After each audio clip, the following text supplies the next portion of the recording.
Good evening, everyone. We want to welcome you to our webinar tonight, What, Why, and How. And I was talking with Beth, that's going to be our presenter tonight, and I was just talking with her a few minutes ago. I said, I've got a lot of friends with their personal relationships that this webinar would be wonderful, not only with children, but with just communication with other adults. I mean, just listening. So we're really excited to present this to you tonight, and we hope that you walk away from here with you feel like it was well worth your time.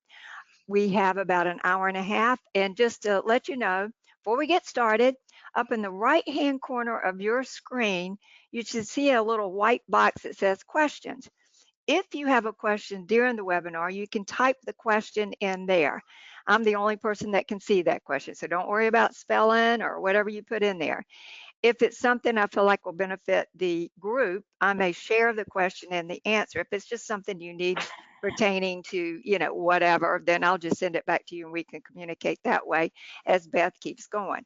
Also, during the webinar, Beth's going to, I know she's going to ask you to participate. When she does and you want to send a response, that's where you type whatever you want to share with the group about, different topics that she wants you to. Um, if there's no further questions, that Beth Smith is right here on the line and she's going to start the presentation. What, why, and how? Thank you. Good evening, everybody. My name is Beth, and I'm happy to lead this webinar tonight. This is one of my favorite ones to lead because it's a great topic and it's so powerful. There are going to be, as Sherry just mentioned, a lot of opportunities for you to share your ideas. We have a ton of people on this webinar tonight from across the country, all the way from the East Coast to the West and in between. So we will try to, what will happen is I'm going to ask some questions. You have the ability to type your response into the question box. And Sherry will read off some of those.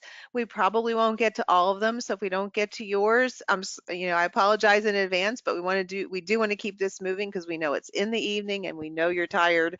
And an hour and a half is a long time. Also, if you need to take a break to use the restroom, to get something to eat, by all means, please do that. We are recording this and we will post the recording on our website. So if you miss something and you want to go back and revisit something, do not panic. That will be an opportunity for you. I'm also going to provide you, and I'll show you where this is at the end with a PDF of all the slides from this slide deck. And everyone always asks about, well, how do I get my certificate of attendance? That I will explain to you at the very end. You will go to our website, and you have to give me a second because I got to turn it on and activate the quiz, but it's basically 10 questions. You just answer the 10 questions, you submit your responses. I am not going to be grading them or not giving you credit if you don't get them all right. So don't panic, just do the best you can. And if you want to do it again, you can do that as well. So if you want to do it more than once, but once you do that certificate or once you do the quiz, you'll get a link to print the certificate of attendance. So we'll cover all of that again at the end. So don't feel like you need to know all of that right now. So this is our webinar for tonight. Again, a really powerful one that I love doing. And I'm going to start out with practice because I love practice. So the question box, we talked about that a little bit ago. What I want you to do is I want you to look at these questions. I'm going to read them off, and I want you to put in the question box. You can just put the number of the questions you believe best encourage back and forth conversations with children. In other words, a question that you would ask that then would encourage the child to respond back to you, and you would respond back to them, and they would respond back to you. So your choices are: 1, what color is the grass? 2, who do you know that likes to eat pizza? 3, what do you think is going to happen when you add that block to the top of the stack? 4, what did you eat for dinner last night? 5, why do you think ice melts when you put it in the sun? 6, what is the name of your dog? 7, where is your coat? And 8, why do you think people do not live on the moon? So I want you to look at those questions and think about all of them and which ones of those 8 you believe would be the best questions to ask if you wanted to get a child to really engage in a conversation with you.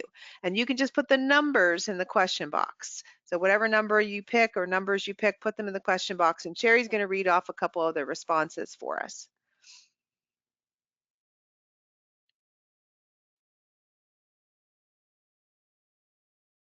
And Sherry, if you're talking, we can't hear you. Thank you, Beth. You're Was welcome. talking. Mostly I'm just getting the numbers 358.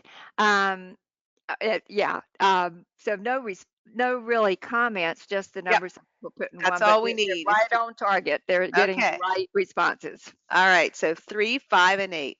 What do you think is going to happen when you add that block to the top of the stack?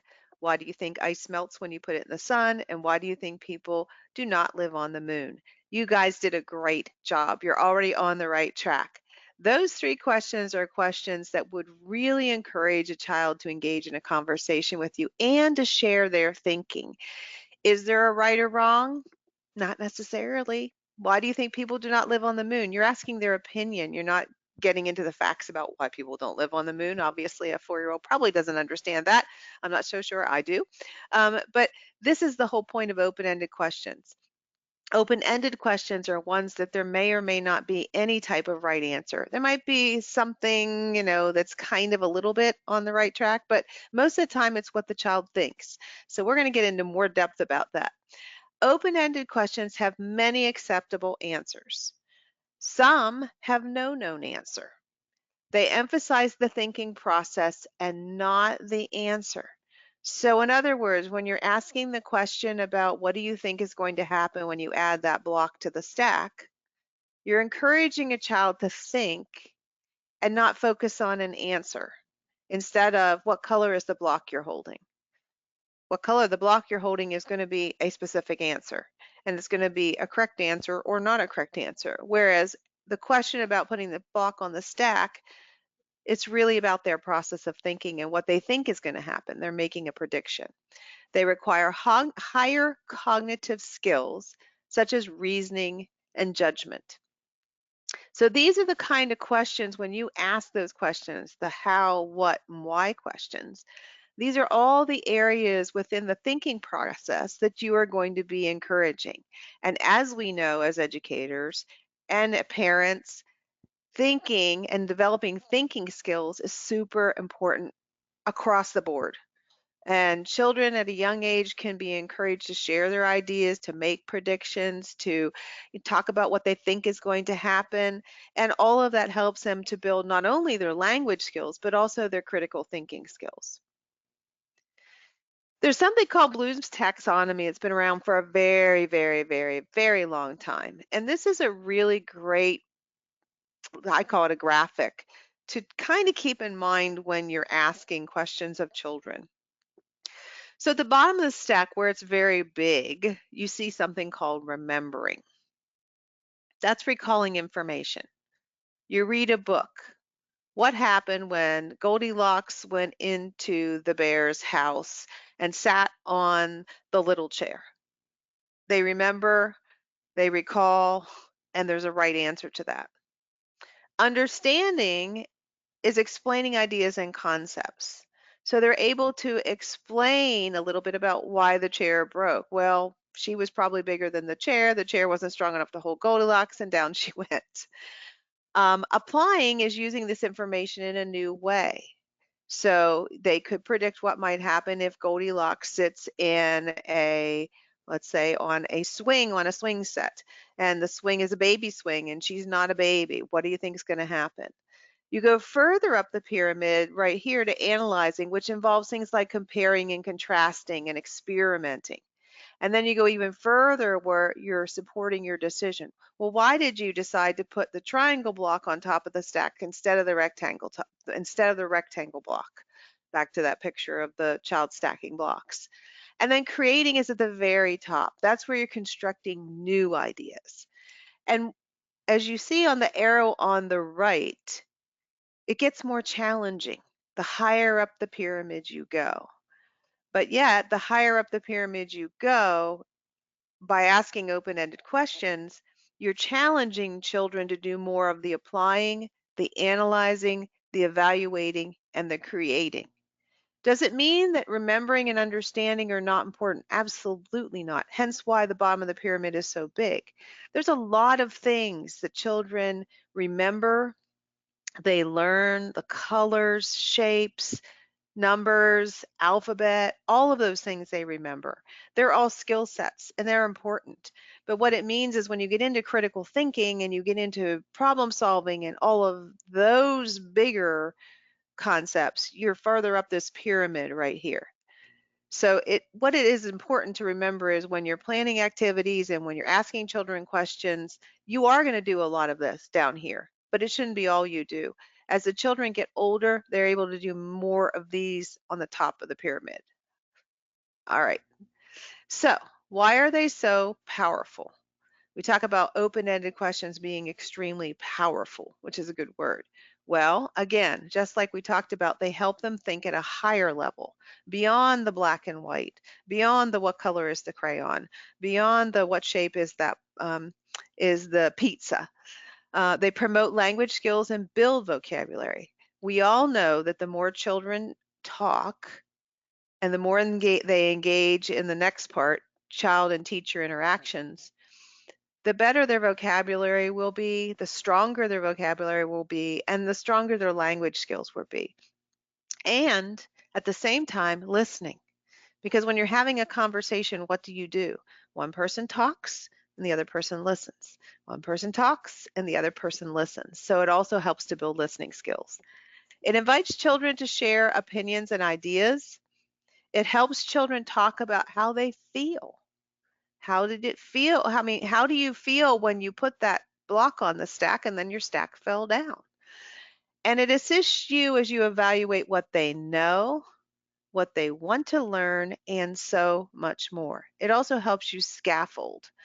As you ask these open-ended back and forth questions, you're going to it'll help you scaffold a the child's activities based on where they are and where they're going. And so these open-ended questions are very, very powerful. If you only asked questions like, what color is your shirt? And is it raining outside? You're not going to get into a deep discussion with that child and help them in all these different areas because you're going to be getting one-word answers. Now, when a child is very young and they're just becoming verbal, obviously a one-word answer and eventually a two-word answer and then eventually a short sentence is normal. That's what you're going to get. But what you can do is when you're working with children who are verbal, particularly year fours, they are modeling this language for the ones that are not as verbal. And so your children who are 2 and 3 and toddlers are listening and absorbing everything they hear when you engage in those back and forth conversations with the 4-year-olds or the 5-year-olds, and some 3-year-olds, depending on how verbal they are. So it's really, really important for you to engage in these back and forth conversations, and the open-ended questions just open the door for those types of conversations to take place. So here are some questioning tips.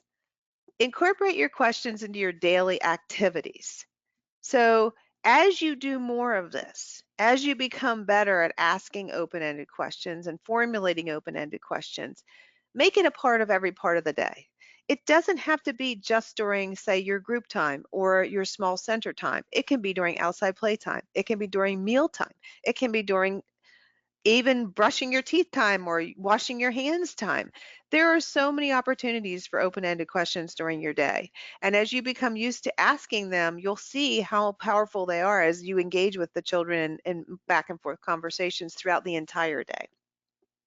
Be truly interesting when you're asking the questions. They can tell when you're not. And this is so true of adults as well. Eye contact is really important. Get down on their level. Look them in the eye as they're, sharing their ideas with you and you're sharing back with them. Be sure to connect with them in that way because it's really important. Ask the right type of open-ended question to encourage children to cooperate and not compete. This is really important as well. We'll talk a little bit more about that as we do some practicing. Make sure the questions that you ask are truly open-ended and not just your way at trying to get the right answer. Remember, a true open-ended question, such as, why do you feel that way, doesn't have a right answer. You may in your mind think you know why they feel that way, but only the child knows why they feel that way. And Sherry's absolutely right. All of these also apply to working with families, to working with your spouse, to working with significant others, anyone, communication. It's really what it's all about. And then the last one is sometimes the hardest to do is wait. Children take a while to formulate their answers. And it's important once you ask that open-ended question to be quiet, look them in the eye, and wait. And that's really hard to do sometimes, but it is really important because we want them to have the time to think. That's part of it. That the big part of formulating an answer to an open-ended question is to have the time to think about what you want the answer to be. So that's really an important part of it, is just to wait. So asking free questions or asking questions during free play. Um, Here are some ideas of ways you could do that. You could encourage children to make predictions, just like we talked about with the block stack. You could invite children to stretch their thinking. When you put that block on the stack, it wobbled a little bit and then it stayed put. Why do you think it did that? How could you do that again? How could you do that in a different way? Or if the block stack fell down, why do you think the block stack fell down? How could you build it differently this time? Consider cause and effect. That's always a great way. What happens when you do? Engage children in comparing and contrasting. How is the stuffed teddy bear like the stuffed dog? How is it different from the stuffed dog? Promote problem solving. There's so many ways you could do this during the course of the day. Challenge children to evaluate and assess. Again, back to the whole stack of blocks. Why do you think the block tower fell down when you put the larger rectangular block at the top? And how could you do it differently the next time so that doesn't happen? And invite children to create something new. This can be anything. It can be, you give them a bunch of cardboard box and blankets and pillows and you let them figure out what they want to do. It could be in the art center where you put out an assortment of materials, all kinds of things, and then they create using them and you engage in back and forth conversations. It's like, tell me about how you are using the finger paint, or tell me about what other materials you would like me to find to help you create. And this is a huge benefit for ELL, DLL children or those with language delays. Again, back to the whole modeling, language. Children who are ELL, DLL, and or have language delays are going to be absorbing the language they hear around them. So the more conversations they have, the more they will learn and pick up language, and also be challenged to think. Maybe they won't say it out loud, but they'll be critically thinking in their minds about, for instance, the block stack and how they're going to stack the blocks, because they're like little sponges. They're just absorbing everything. So I've talked long enough now for the past few minutes. Let's put you to work. Can you spot the 3 open-ended questions? And your choices are: 1, why do you think Play-Doh feels squishy? 2, what happens when you press the rolling pin on the Play-Doh? 3, do you like Play-Doh? 4, what color is the Play-Doh? And 5, how could you flatten the dough if you did not have a rolling pin? Again, you can just put the numbers in the question box, and Sherry's going to give me a snapshot of what you all are putting in there. With this technology we use, I can't see that, so she is my eyes and my ears. Okay. There was just the one question that just came in right as you were talking about is why I think are open-minded questions, which I think would be the same thing, important. And I said, hopefully that question will be answered tonight during this webinar. I Okay. hope. Yeah. So I've got 1, 2, 5, 1, 2, 5, 1, 2, 5, 1, 2, 5, 1, 2, 5, all the way down. Oh, excellent. Yes. All of those questions, 1, 2, and 5, are open-ended questions that do not have a right or wrong answer. For instance, why do you think the Play-Doh feels squishy? Well, Is there a right or a wrong answer to that? No, it's the child's opinion. And they're going to encourage, they're going to share, and then you're going to respond, and then they're going to share some more. Same thing with the second one. What happens when you press the rolling pin onto the Play-Doh? We know what should happen as grown-ups, but that might not happen depending on how they press it into the dough. And how could you flatten the dough if you do not have a rolling pin? This encourages children to really think outside the box. You know, if I didn't have a rolling pin, how could I flatten the dough? Well, I could use my hand, or maybe somebody would say I could use a block, or maybe they'd say I'd stomp on it. And then again, it opens up the conversation for, well, let's say they said, well, I could use my foot. And then it opens the door to, well, what do you think would happen if you used your foot to flatten the Play-Doh? And then they would share that. And you go back and you go forth, and you go back and you go forth. All right, so now we're going to have some practice. I gave you some examples. We know how, what, and why. And now you're going to create some open-ended questions. So here we have two little girls using magnifiers in a vegetable garden. And I would love you to formulate an open-ended question you could ask if you were doing this experience with your children. It can be anything, because again, there's no right, there's no wrong. So an open-ended question you can ask, and you're going to type it into the question box. Sherry's going to read off as they come in the questions that you've come up with. And then I have some ideas that I'll share with you after you've shared your ideas. And I bet you any money, some of those are going to line up. So go ahead, take a minute, think about what you could ask that's open-ended, keeping in mind that most of the time open-ended questions start with what, why, or how. And there's not necessarily a right or wrong answer.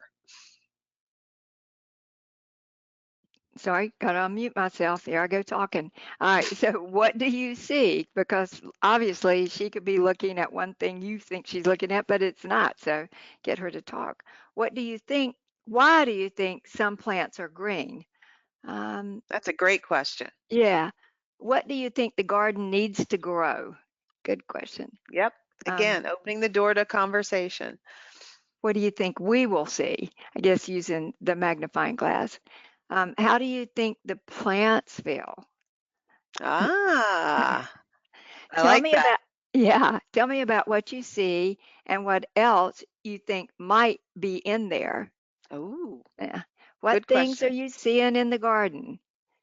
How do you think the garden got to be so green? Good question. What are some of the things that you see? How can you find the vegetables? Why are these plants different heights? Good question. Why do you think the magnifying glass makes things look bigger? Another good question. Excellent. Yeah, why do you think things look bigger under the magnifying glass? Why is the garden green? What are you using? Why are you using the magnifying glass? Yeah. I like good question. Why did you take off your why do you take off your shoes outside? Is the little girl barefoot? I'm not sure, but that's a good question. That is How a do good you question. yeah, how do you think the flower pot got their colors? Why do plants need the sun? What do you think would happen if we don't use a magnifier? What do you think the vegetables would taste like? What does the garden, well, we've got tons of questions, tons of answers, Beth. Good, What does good, the good, good. garden, what does the garden need to help it grow? What do you think it would be like to be a tiny bug living in the garden? I like that. I like that too. What do you think is in dirt? Ah, What is your favorite thing to find in a garden? What what do the vegetables taste like? Those are all great. Some good yes. responses. Thank you. Excellent, excellent. Well, you're gonna get more chances to practice. All right, so here are some I came up with, and again, I knew this would happen. Y'all are so smart. You came up with some of the same ones. So, how does a magnifier help you learn about the plants? How could you use the magnifier in other ways? What do you think would happen if those plants did not have enough water? This one, why do you think that, is a great follow-up question after you've asked the first one. So, for instance, I could ask, what do you think would happen if those plants did not have enough water? I could wait, the child would respond, and then I could respond with, well, why do you think that? And they would respond and we keep on going.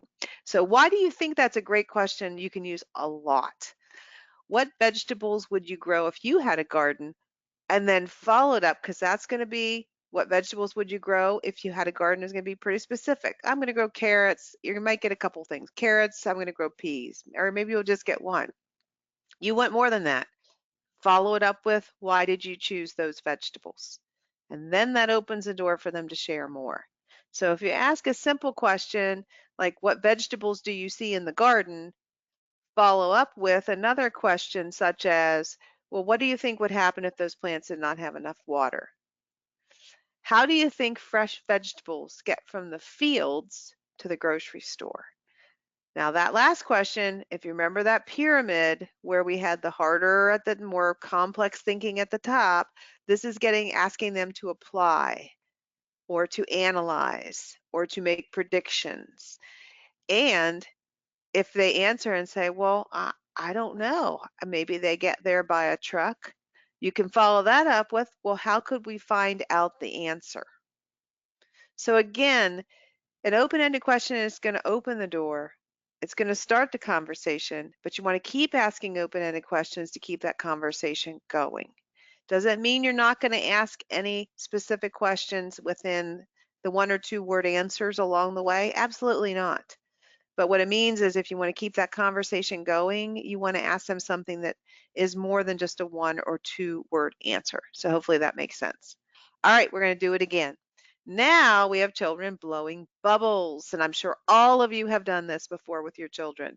What open-ended questions could you ask as the children are blowing and chasing bubbles outside?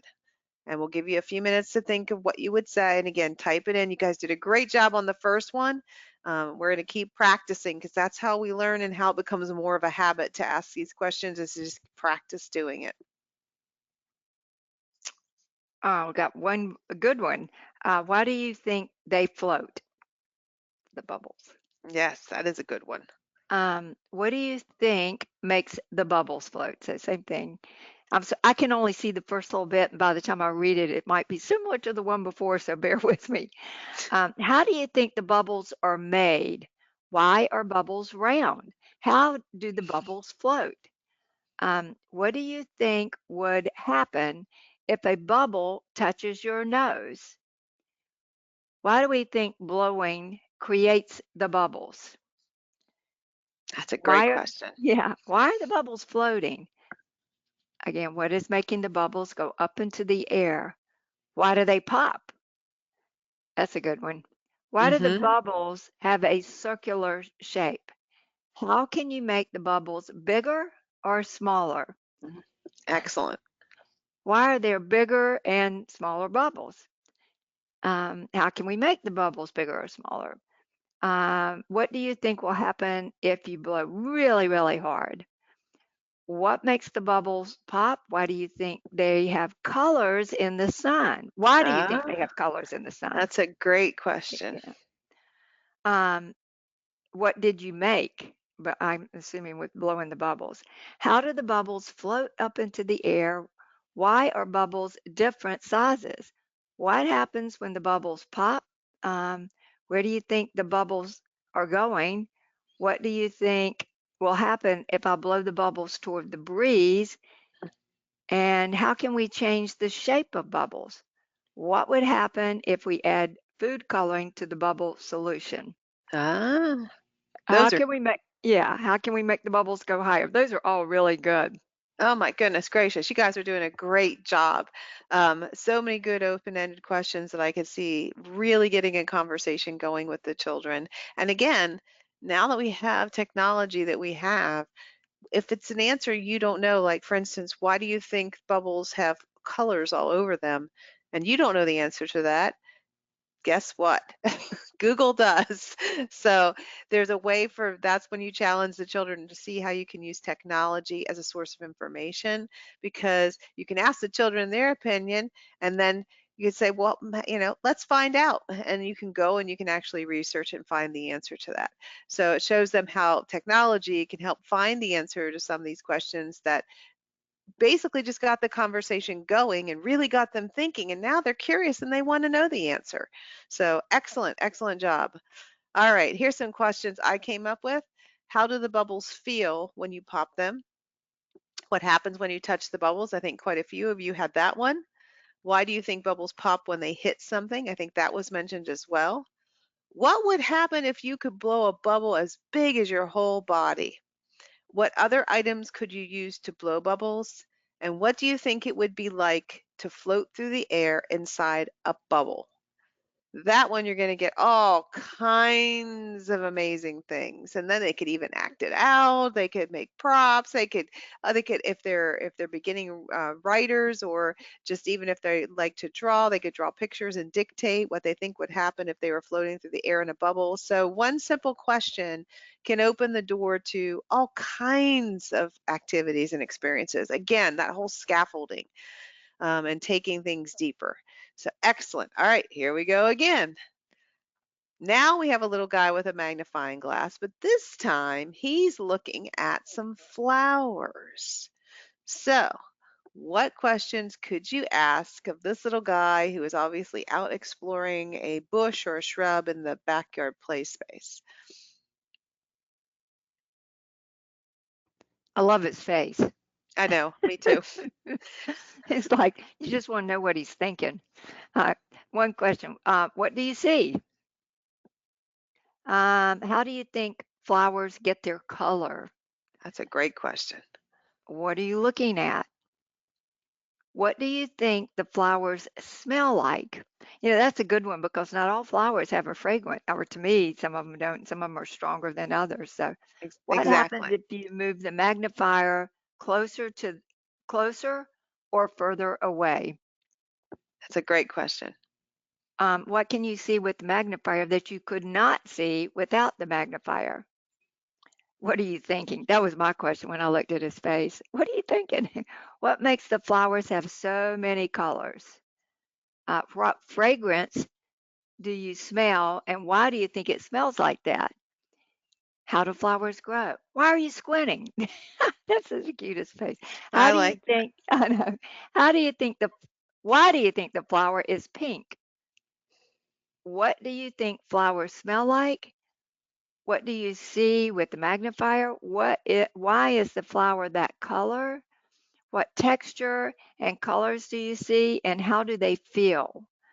Um, let's see. Open-ended questions help with building with children's vocabulary. Yep. Um, absolutely.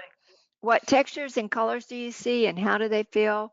Why are some flowers smaller than others? What kinds of insects do you think like the flowers? You better hope some bees like them, right? What do the flowers smell like? How does the soil feel? How does the flower make you feel? Do you think you could taste the flower? You look so focused. What are you noticing about this plant? Those are all good. He I think does look very focused. I love it. I love it. Excellent. Very good. I mean, the point being that, and you're seeing it right now when you ask the questions. They're questions that, again, somebody just mentioned about building vocabulary. Obviously, there's so many things that a simple magnifier and looking at a plant and asking the right questions can just open the door in so many different ways.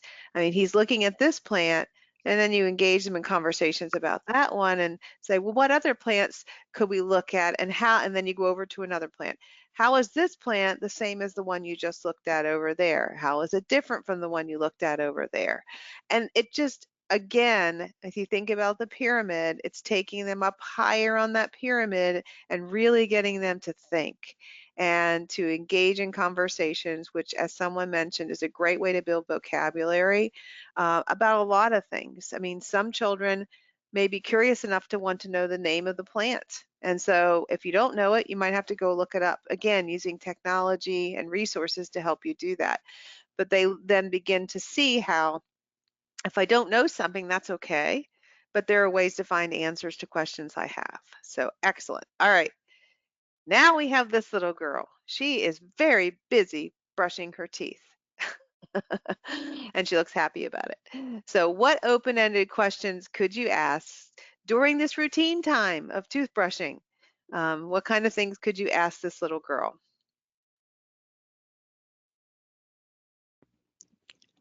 Okay, why are you brushing your teeth? Brushing. Hold on, brushing your teeth. I want to make sure I got it out. All. Why do we brush? That's a good question. Yeah. What are the steps for brushing your teeth? What does brushing your teeth feel like? Why is brushing your teeth so important? What flavor toothpaste do you like, and have you been to the dentist? You kind of close it down, but the open-ended was what toothpaste flavor do you like? What happens if you do not brush? Why are you brushing your teeth? And not just because mom told me to. Why is it important that we brush our teeth? How does brushing your teeth make your mouth feel like? Let's see. Why do you think we should brush our teeth? Why do you think it's important to brush? Why do you think the toothpaste was that color? Um, what are you using to brush your teeth? Um, when you brush your teeth, what happens? That's a good one. Um, what do you think will happen when you mix the toothpaste with the water together?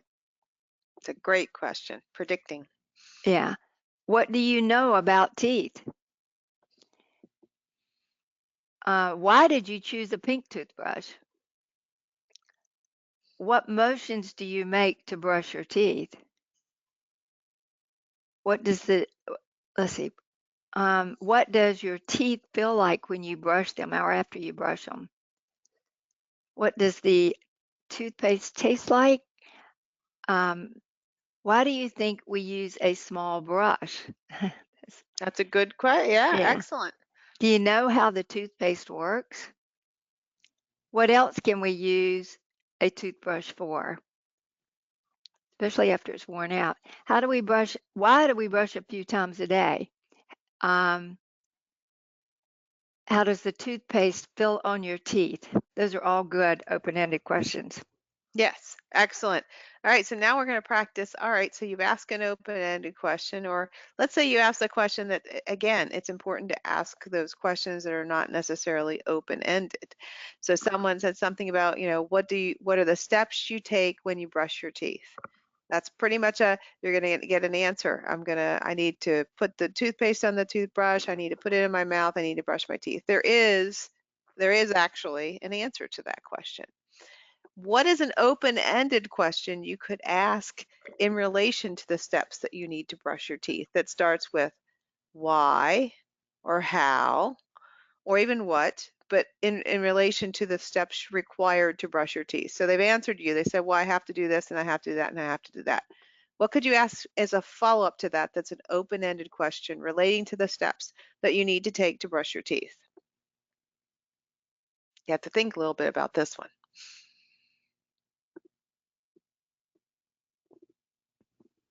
Beth, you might want to share that question one more time because usually we get responsive. What does the toothpaste taste like for brushing your teeth? Oh, here we go. Why do we do step X before step one before step two? Exactly. Yeah, Exactly. Exactly. So then you talk about, okay, well, why do you put the toothpaste on before you do this or before after you do that? So the point being, you can then continue that conversation and yeah, get them to think about it. Like, all right, well, I can't brush my teeth till I put the toothpaste on there. What happens if I just wait and do that last? That doesn't work. yeah. And why do you brush your teeth first and then you rinse? So they did get Exactly. it. I was. E- Um, Exactly. why do you put the toothpaste on first? Kind of in that order. Just talking about order. How'd you learn to do that? Um, why do we do it in the order we do it in? Exactly. What happens if you forget a step? Like if you forget to That's a put the great toothpaste question. on, it's yeah. It's a great question. Your teeth will What be clean. yeah, what happens if we don't follow the steps? So all those are good. Yeah, so the point being is you're going to ask you're going to ask those open-ended questions, but even if you want to start with What do you do first when you go to brush your teeth? All right, that's pretty much a yes, we're going to have an answer to that, and there is an answer to that. Then you can follow up with, well, what would happen if you didn't do that? What happened if you rinsed first and you forgot to put the toothpaste on? Again, just opening that door more to those back and forth conversations. And routine times are a great time for that. Think about meal times. Think about all the different questions you could ask when you're having a snack or you're having lunch. They have food in front of them, they have other people around them. There are certain things that they do when it's time to eat that we all do. And it's a great time to incorporate those open-ended questions. And it also helps, especially during things like mealtime, when you get into conversations about, well, which one of the foods we're having today is your favorite? Closed question, because there's going to be an answer. Then you follow up with, well, why is that one your favorite? That's your open-ended question. So again, it's not to say that you never ask those questions that have an answer. You just want to make sure that if your goal is to engage in conversations going back and forth with children, then you want to make sure that you're following up with those open-ended questions and you're asking them not just during, like I said, your group times or your small group times. You ask them during routine times, outside play times, like when we did the bubbles. It can be any time. And it really does open that door for back and forth conversations between you and the child, which helps you to also know where they are developmentally, but it also helps the child to stretch their thinking. So excellent job. And that plays into this. So we know at GWIZ that across the country, there are numerous environmental rating scales that are used.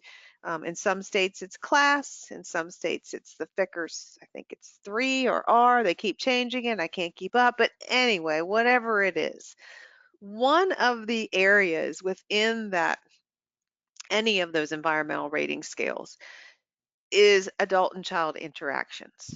And it's a big part of any of the environmental rating scales. And even if it wasn't, it's a big part of being an educator. And so engaging with children through the asking of open-ended questions is a very powerful way to increase those adult-child interactions. When you're being observed, when they're coming into, even I taught public school, it's the same thing. I was teaching kindergarten. It was the same thing when they came in to do observations. They wanted to see you engaging with the children. They wanted to see you asking questions and then listening and then taking the answers and then asking more questions. That's what they want to see, because that means you're an effective educator, and it means that the children are engaged in the learning process. So this benefits you. It obviously benefits the children in multiple ways, and in powerful ways that will then help them down the line. We go back to that pyramid and going up the pyramid and asking those questions, like the ones that compare and contrast and making predictions. All of those things really challenge children to think. And when you think about it, that's the love of thinking, the love of learning, the love of exploring is really what will take children far in life, beyond even school. I mean, even as you get older, I don't want to say how old I am, but I'm old enough to know that it's never too late to learn new things. For instance, I decided to take up oil painting just because I always wanted to try. So it's the same thing. You're putting that spark of love of learning by asking these questions, because you're showing the children you're really in tune with and listening to what they have to say, which is powerful too. So just keep that in mind as you're building this skill set, that the more you do it, the stronger of an educator you will be, the more the children will be learning and building that and growing that spark and that love of learning and of continuing to explore even as they get older.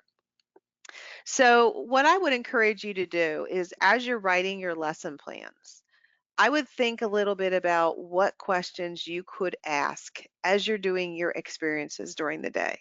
Now, this is actually taken from one of our GWIS lesson plans. It's one of our what we call exploring together activities, which is a group experience. And what we do in our lesson plans is we actually come up with questions to ask that are built into each experience to help you out.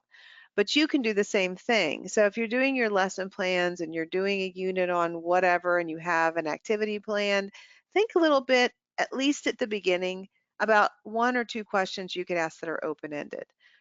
This is one called Now It's Dry, and we're exploring wet and dry and how the wind helps to dry things. And so you'll see over on the side you have questions, some of which are, as we've talked about, the closed questions, like do any of your families use wind to dry clothing? That's going to be a yes or a no. Um, but then you're going to follow up with, well, how do you think the wind makes drying things faster? And when you go swimming, why do you think you dry faster on a windy, sunny day than a cloudy, damp day? So you're going to ask a variety of questions, but the point being, as you're doing your lesson planning, as you're thinking about your experiences for tomorrow, even what you have planned, jot down some questions that you know you want to ask.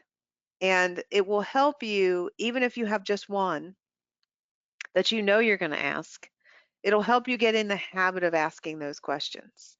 And yes, I know it takes a little bit of extra time, but trust me, it will be worth it. You'll be shocked at the changes that you see as you start asking more open-ended questions in the engagement that you have from the children. And you'll be also amazed to see how fast their vocabulary develops because you are engaging in those back and forth conversations. So tonight, after this is over, take a minute, sit down, pick one activity you're doing tomorrow. Doesn't have to be all of them to start. Pick one. And maybe one routine time, say, maybe, brushing your teeth or washing your hands or playing outside or diapering. Well, not so much diapering because they're not probably going to answer you. But anyway, pick toileting, pick some time to ask some questions and maybe just one or two open-ended questions and just start small and then just keep adding and keep adding. And again, as you become in the habit of doing this, it'll become second nature. But I would encourage you to look at your lesson plans and think about the open-ended questions you can ask. For those who are using the GWIS curriculum, it's already right there for you. You just need to look at them in the lesson plan book because they're right there. With every experience, the only exception to that is your infants. Obviously, we do not have open-ended questions for your infants because they're probably not going to respond to you. All right, so as Sherry said at the very beginning of this, these open-ended questions are not just limited to the children, but also to parents and guardians and families as well. So there are a lot of times that you have the opportunity to ask open-ended questions. Of course, during your parent-teacher or family conference time, obviously. But here are just a few examples of ways you can use open-ended with parents and guardians as well. So, what was the best part of your child's weekend, and why was that the best? What should I know about your child that will help me plan activities for him or her? How can I better support your child as she learns to tie a shoe, zip a coat, brush his teeth, um, whatever that is, use a spoon? What activities does your child seem to enjoy the most when at home? And why do you think those are his or her favorite? And how does your child normally react to new situations?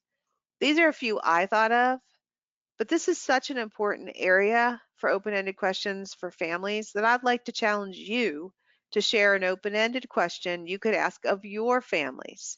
It might be something you could ask on a daily basis, a weekly basis, at your conference time, or just whenever. But an open-ended question that you could ask a family, a parent, a guardian, a family member that would then open that door for a back and forth conversation with them about their child. So that's your challenge now, is to open-end question to ask a family member, parent, or guardian. Okay. I have a dog that just came in and has decided to bark, but let's see if we can get through this without her. I think she thinks she's hungry. But anyway, what was the best part of your child's weekend, and why was that the best? Um, how was your evening last night? That's a She good could, one. yeah. What are your favorite things about your child and why? What is your favorite thing to do as a family? You learn a lot. That's a good question. That's a great question. Yeah. What did you guys do last night and around as a family? That's all we got right now, but give it, oh, how does your child adjust to new situations? That's a good one. Mm, How do you play with your child at home and what makes that activity special? That's a great question. Mhm. What family traditions are important to you? That's another excellent Um, question. how do you spend your time together as a family? That's great. Those are all good questions. All right. And the point being that it's just as important to ask them those open-ended questions because, again, you're putting the child at the forefront, and the questions that you ask the family members regarding their children is going to provide you with important information that you can then incorporate into your day and the experiences you plan for them. So, for instance, how can I better support your child as she learns to whatever the skill is? It's really important so that you have some base of knowledge from them that then you can actually incorporate and add into. So excellent. I want to share one more question that just came in that I think is really good. How do you react when your child is having trouble? That's a great one. Yeah, I thought that would be good to share with um, with everyone. That's just a good one. Exactly.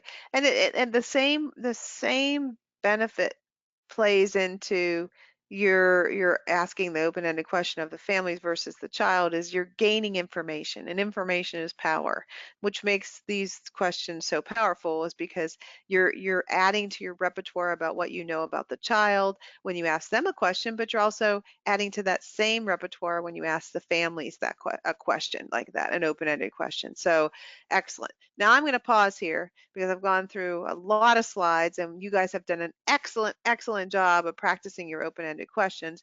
So I want to know, what are your questions or your thoughts on asking open-ended questions? So we're going to take just a few minutes here to pause.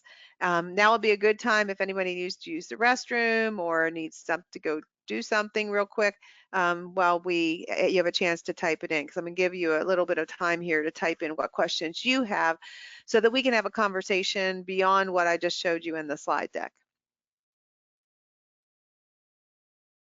Yeah, just take your time, and we're right here. If you don't hear us, we're still right here. Yeah, I could play or sing music, but I really don't think you want me to do that.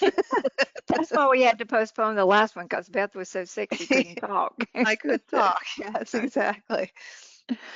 uh, by the way, somebody just said they thought we started at 7. We did start at 7. So, Yes, but and we and record. this is This is recording. Yeah. exactly, exactly. So if you came in late, that's a good thing to cover right now while everybody's getting a chance to formulate their questions. If you came in late, do not panic. After we get done answering questions, we're actually going to go into our website so I can show you where a couple things are. I need to show you some handouts we have. I need to show you where the link to do the post assessment is, and I'll show you where the recording will be posted once it's done uploading from tonight. So don't panic. If you missed the beginning, you can go back and rewatch it. There is a question, and it's come up the second time. What are open-minded questions? I'm not sure I know because this was about open-ended questions. Not sure I've heard the term open-minded questions. Have you, Beth? Well, I think if I understand correctly, it's questions that are just I would say open-minded, being that you don't have a predetermined answer in your brain or a bias. You're being very open-minded and willing and open to whatever response you get. That's how I would take that, and I may be taking that completely wrong. And if the person who has that question wants to raise their hand, we can try unmuting them or letting them unmute themselves so they can ask it live. And that's the other thing we can try right now is if anybody wants to ask a question and just wants to ask it, um, if you raise your hand, we can see if we can unmute you so that you can ask it live in person as opposed to typing it.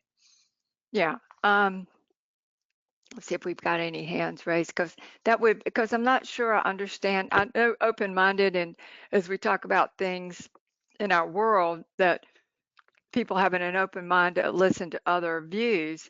Um, But anyway, so I don't, if I think her name that asked the question was Miss Mapp, M-A-P-P. So if you would like to ask, explain further that question, if you raise your hand, I can try to unmute you.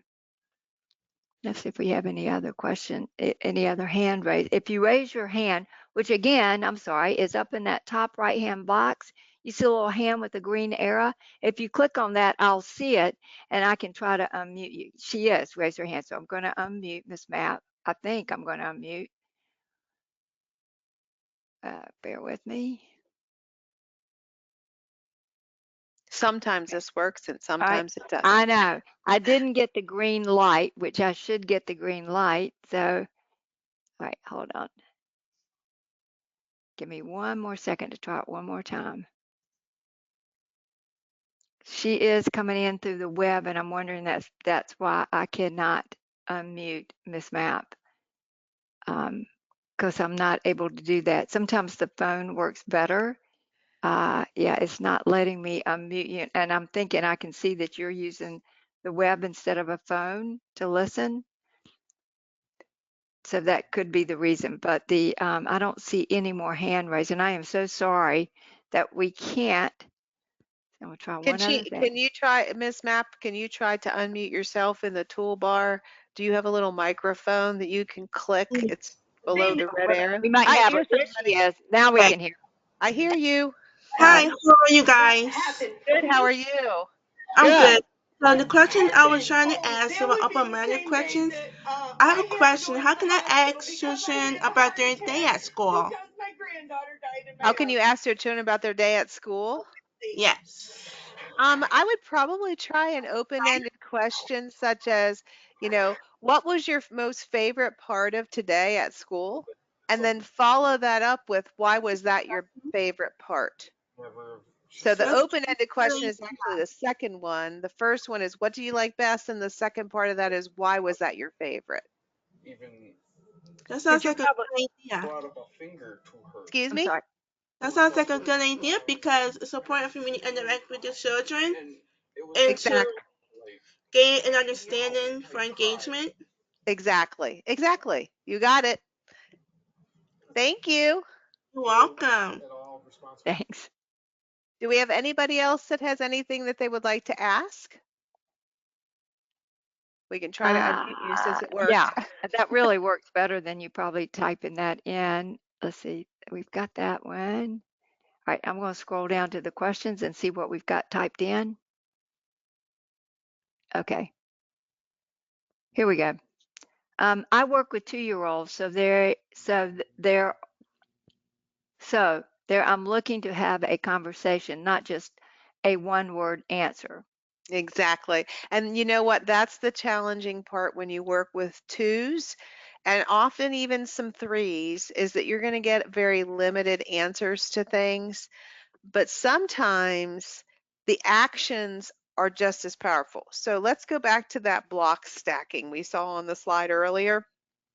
In fact, let me see if I can get back to that slide. I think I can. And there. Okay. Let's pretend that that's a 2-year-old and they're not very verbal and they're stacking the blocks. You can be describing what's happening. Oh, you put another block on the stack. Now the stock is wibbling and wobbling. What could you do to stop it? And they can physically show you what they would do. And then if it works, wow, that really worked. I wonder why that worked. What do you think would happen if you put another block on top? Now, they're not going to respond to you with an answer, but they're going to probably put a block up there. And then when something happens, either it stays or it falls, you're going to describe it. So with 2-year-olds, they're not going to respond to you with a back and forth conversation like a 4-year-old or a 5-year-old, obviously. But your role becomes much more important because you're going to do a lot of describing of their actions and then what happens from the reaction to that. So it's more about you describing and you asking and you answering. They're going to answer you with an action. put a block on the stack to see what happens? Or what do you think would happen if you pull out the bottom block? And they're going to do it, and then you're going to describe what happens. Does that make sense? I think that was a great explanation because one of the questions is, what do you do when you have younger toddlers who don't respond after the wait time? So there you go. You Yes. answered that. Yes, I think you become more instrumental in that back and forth by asking a question. You're going to ask the open-ended question, and they're going to respond to you in a nonverbal way, is really what's Mhm. happening. But And the then more you're going you to describe it. and the more you ask and the more you have the conversation, then they will start participating because they'll want to. Uh, Exactly. all right, so here's an interesting question. I love this, but my director said to me the other day to not have a conversation longer than a minute or two during drop off and pickup. If this happens, then I need to schedule a meeting after school. What are your suggestions? It's go ahead. Well, drop off and pick up are really challenging times for everybody. It's often a very hectic time and a busy time. What I would encourage you to do in the age of technology is to use technology if, I don't know if you're using any type of app or if you have the ability to email, but if you want to ask an open-ended question regarding the children, such as the ones we talked about, I don't see why there'd be any problem doing that via email. Just shooting them an email and say, hey, I was just wondering, blah, blah, blah, blah, blah, whatever that question might be. And then hopefully they'll write back to you. I think probably your director is telling you that during those times of the day because it's just so crazy. People coming, people going, and you don't know what's on the schedule. For instance, that pickup with that parent and that child or the guardian and the child about what's happening next. They might be running literally from you to something else. And it's just not a good time to have an in-depth conversation with them. But I don't see any reason why you couldn't use email or text messages to ask those kind of questions, or do it during a scheduled time when you're having conference time or a sit down and discuss time. But my guess Yeah. is that's probably why. It's just too crazy.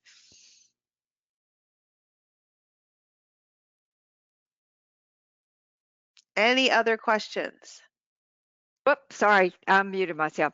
I think one thing is she might be concerned that if you get into a lengthy discussion with a parent, that what happens to the rest of the children as they're coming and going because they're all coming at the same time. That's probably where she's coming from on that.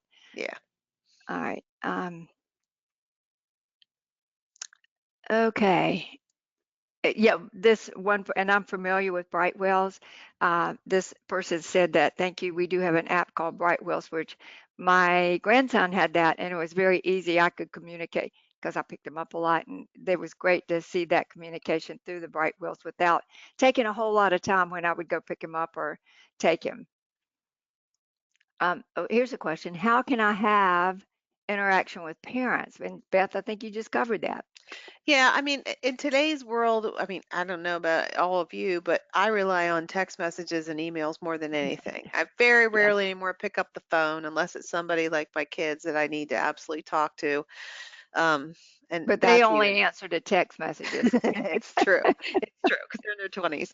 Um, but, I think that in today's world, that works really well. The apps, I believe, are a great way to work. And the beauty of them is that asking a question via text message or email or the app, it gives the parent or guardian or family member the ability to answer at a time that's convenient for them, especially if you started off by saying, hey, I have a question for you, but you don't need to answer me right now, just get to me, by Friday or whatever time period you want to give them to get a response, and then ask the question.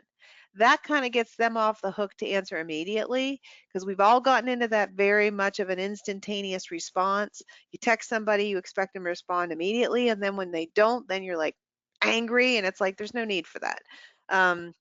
So if you don't need a response immediately, if it's not an emergency, then just let them know that. Say it's okay. I don't need an answer right now, but if you get to me by the end of tomorrow, that'd be great. So I would use technology in any way, shape, or form that you can, because I think it allows them to have more flexibility to be able to sit and think. I mean, to answer these questions like this, it needs some thought, and you want it to have some thought. You don't want it to be an off the cuff response. You want it to actually be a thoughtful response. So I think giving them the opportunity, the time to answer is really important. I think also important when you do use technology is you got to think about they don't know if you got a smile on your face or not when you pose that question to them. So be very conscious of how it might come across on the other end. So just be very positive as you ask questions. Um, okay, what could help a child if they seem overwhelmed by a question? Let's say patience. We say, Beth. Well, and you know what? It's okay to acknowledge that. Like you can say, you look like you're really thinking hard about Yeah, that yeah, question. Would you like a few minutes to think about it? And then just let them think and then say, well, that's okay if you don't have an answer right now. yeah, And let it go. I mean, the last thing you want to do is stress them out. And some children do get very stressed out when there's not a right answer, because there are some children that feel like there should be a right answer to everything, and having an answer that's not right, they're worried they're going to say the wrong thing. So acknowledging their feelings and letting them know it's okay. And just slowly, every once in a while, try asking, you know, an easy question and see how they respond. And then just kind of add a little more here and there. But the last thing you want is to stress them out. But I totally get that. There are children out there that feel like there's an answer for everything and a right answer for everything. Where yeah. they get that, I don't know. It's I was just going to say the ingrained in same their thing. being. You wonder if it's ingrained or did mom and dad? I don't Well, know. you never know. I think personally, I think some kids are just built that way, and they Yeah, become adults that are built that way, that are very much that type of person that wants an answer. And, it's hard when you want black and white, but the world is mostly gray. yeah. So helping them de-stress about that at a young age is really important. This is a good comment. As a parent and a lead teacher, I love to use emojis so that none of my messages come off wrong. That's a great idea. Kind of lighten it up or just let them know, I'm not being confrontational. It I was can, funny when you said that, Sherry. That's exactly what I was thinking. I would use a smiley face emoji. You know, it just, I don't know. Emojis are great. Like again, technology can be very helpful, and it can be harmful, but it can also be quite helpful if yeah, used in yeah, the right way. got to be careful. Yes, Um, and one lady, I can give children time for answering easier questions. And that way, I guess when you build up, then it makes sense. Then you're exactly, not stressed. So do it very exactly, easy and work your way up. exactly. And they'll also hear, as you engage with all the children, they'll hear other children sharing their ideas rapidly and without caution, and that helps too, to help them see that, oh, hey, there were lots of answers to this, but she didn't say any of them were wrong. And Hmm. so that's a big deal, right? To hear other kids sharing and say, oh, well, I could do that too. It just takes them a little bit more a little bit more time to be comfortable with that, I believe, for some kids. And And to that's, gain trust yeah, that exactly, you're not judging. Yeah. exactly. And that's the whole, one of the whole goals, I think, of open-ended questions is just trust and not judgmental. So, Exactly. Any other questions before we move out of the slide deck? So I have some other things to show you before we wrap it up for this evening. and some of these questions have come up that I know Beth's getting ready to cover. So that's good. So, Okay. All right. I'm going to get out of the slide deck. Give me 1 second to close this out. And okay. So for those of you who are familiar with GWiz, you know our website, but we do have a lot of people on here who are not customers or familiar with us. So our website is simply gwizeducation.com.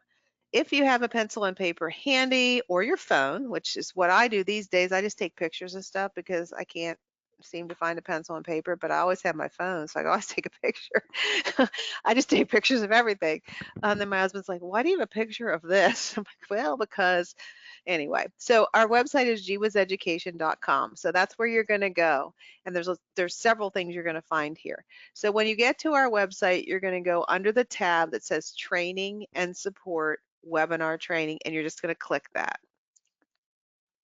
And you're going to scroll down and you're going to see today's webinar right here. Over here is where we registered on the blue button. That is going to change to the word watch when we post the recording. So like I said earlier, if you came in late, if you want to go back and review something, do not panic. It's going to be okay. Sometime tomorrow, if everything goes okay, this will change to say watch, and you can go back and watch the recording at any time. A few things I want to share here. I thought maybe this would be helpful. This is an action verb poster, and it is based on that pyramid of Bloom's taxonomy, which is remembering, understanding, applying, analyzing, evaluating, etc. These words are words that tie into each of those levels. So for instance, name, da da da da da, describe, da da da da da, tell, da da da da da, list, and then you get up here to analyzing, estimate, explain, select, plan. This is a poster you can post on your wall or wherever to help you remember as you're asking open-ended questions the types of words you might want to use when you're on each of these different levels. So that's a printable that you can print out. So over here, I'm on a PC right now. I just hit print and it will print. You can also download it here and save it to your computer, by the way. A little bit different on a Mac, but probably not too much different. The second one is an open-ended question starters.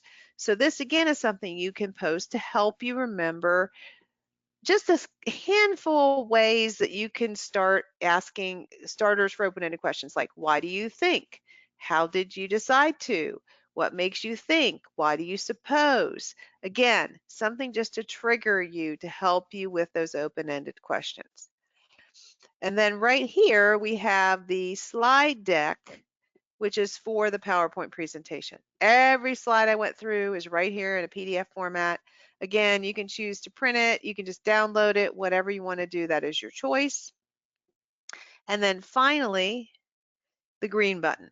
If I click this right now, it's going to say, this post assessment is not accepting new submissions. That's right, because I have it turned off. So at the end of this, when we wrap up, I will, if you give me literally a few minutes, I have to go out and turn it on so it can accept your responses. This is where you will click this green button. You will click that green button and a form, the quiz will pop up.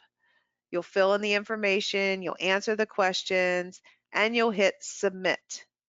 Once you hit submit, pay attention because a link will pop up that says, here's the link to print your certificate of attendance. And you just click the link and you're able to print it out. Again, this is not a hard assessment. Think multiple choice, true and false, maybe a short answer. Again, it's not going to be like you're going to fail. Just complete the post assessment the best to your ability. If you want to do it again, that's fine. And nobody's grading. And yeah, nobody's grading it. I will look to be sure that you did it. That's all. But other than that, I will, don't worry about it. If you're in Pennsylvania and you've registered for this event in the Pennsylvania registry, I will give you credit in the registry for attending the webinar, but you must do the post assessment. So I will be looking to see your name that you completed the post assessment, and then I'll be looking to see that you attended the webinar, and then I'll go into the registry and I'll give you credit. So you have to do those two things. You obviously have attended the webinar, and now you have to do the post assessment. And just it takes me a while because I have to look at both lists and compare and contrast and make sure everybody's copacetic. If for some reason I missed you, or if you're in Pennsylvania and you did not register in the registry, you need to shoot me an email. I'll give you my email address in just a second, and let me know your name and your registry number so I can add you in as an attendee. Not a problem. I'm happy to do that. So anyway, the things that are right here, and I'm going to go back over this again because I want to make sure everybody's got it. I went to, yes. There was one question about the Pennsylvania registry, and that person, I can't remember now, it was so long back with the questions. Please shoot Beth an email, bsmith@gwizeducation.com. That was the question that she had sent. Yes. Just what you were talking about. If Okay, for some good. reason you forgot to do it in the registry, it's not a problem. I can add you, it's not a big deal. All right, so back to the beginning again. gwizeducation.com, step 1. Step 2, go to training and support, scroll down to webinar training and click it. Scroll down. You can click the action verb poster. These are your 3 handouts that you can download. And then you will click this green button and it'll take you right to the post assessment as soon as I turn it on. And then remember, once you hit submit, it'll pop up a link and it's a PDF. You just click it and it should open on your computer and you should be able to print it without a problem. If you have a problem or if you need assistance or if something is not working, because that is, anything can happen, under training and support, go to send us an email, click that and just fill out the form and tell us what you need help with and we'll get back with you as soon as we can. So you can always reach us that way. All right, I'm going to pause just for a second. We're getting close to the end. Does anybody have any questions about anything I covered during the webinar, anything regarding the handouts or doing the post assessment? Just remember, I need about 2 to 3 minutes to turn it on. You do not need to do it tonight. If you are tired, you can do it tomorrow or whenever. It's not something you absolutely have to do right this minute. So if you want to put it off till tomorrow, that is not a problem at all. Don't worry about it. Just want to make sure you knew that because I know it's getting late and everybody's tired. So, all right, pausing again. Any questions, anything unanswered, any comments anybody wants to share, anything at all before we wrap it up for this evening? There's one question, Act 48 credit. I'm not sure what that refers to. I don't know.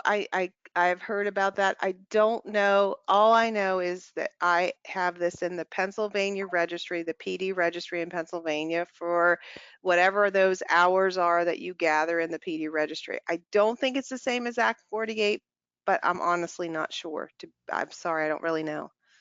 And then one other question. So we need to print and then upload our certificate to the NECPRS account, or does it automatically upload?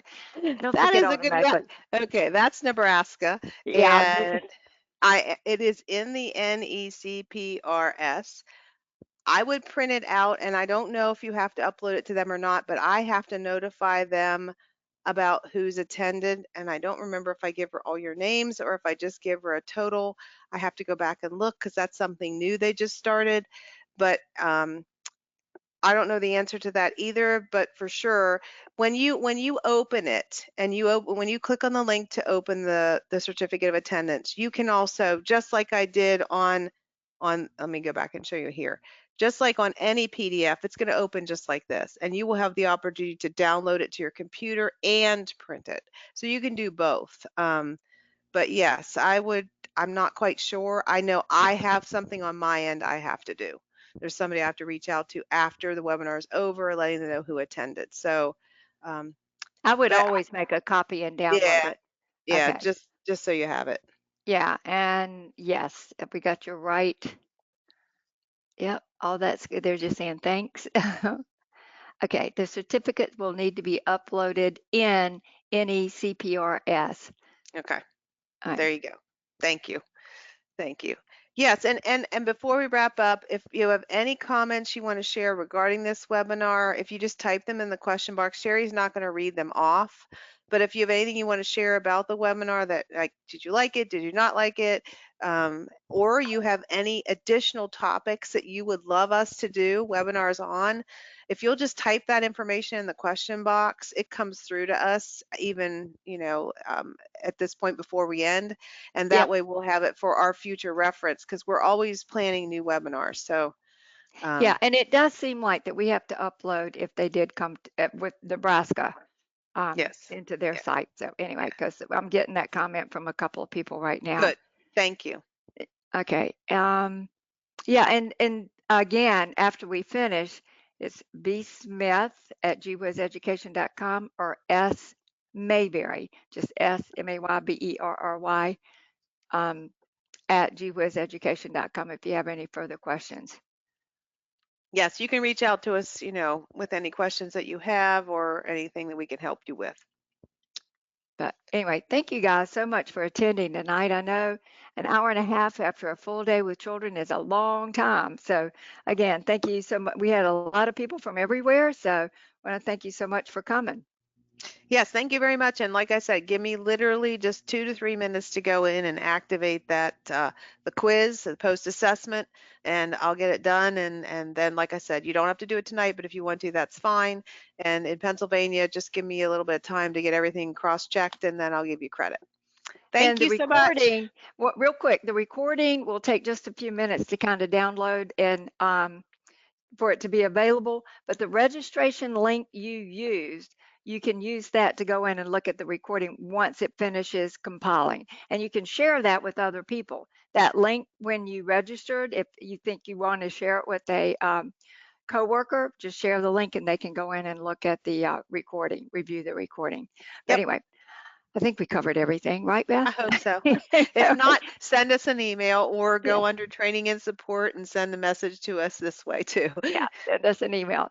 Anyway, thank you guys so much for coming and Thank have a you. good rest of the evening. Bye.